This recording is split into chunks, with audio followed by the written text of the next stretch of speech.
Speaker, thank you, Honourable Speaker.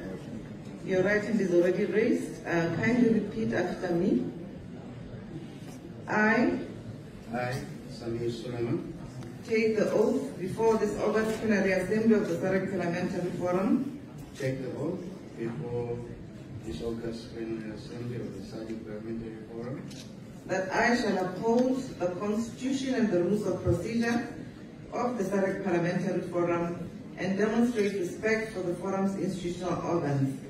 that I shall uphold the Constitution and the rules of procedure of the SADC Parliamentary Forum and demonstrate respect for the Forum's institutional organs, And that I shall uphold to the best of my abilities the guiding principles and core values of the SADC Parliamentary Forum. that I shall uphold to the best of my abilities the guiding principles and core values of the SADC Parliamentary Forum.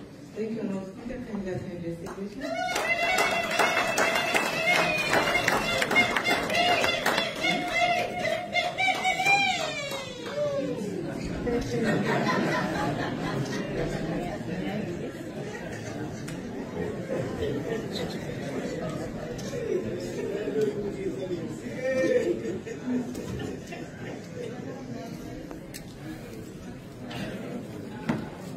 You're welcome and thank you. I have the honor to present the Constitution of the Republic of Kenya.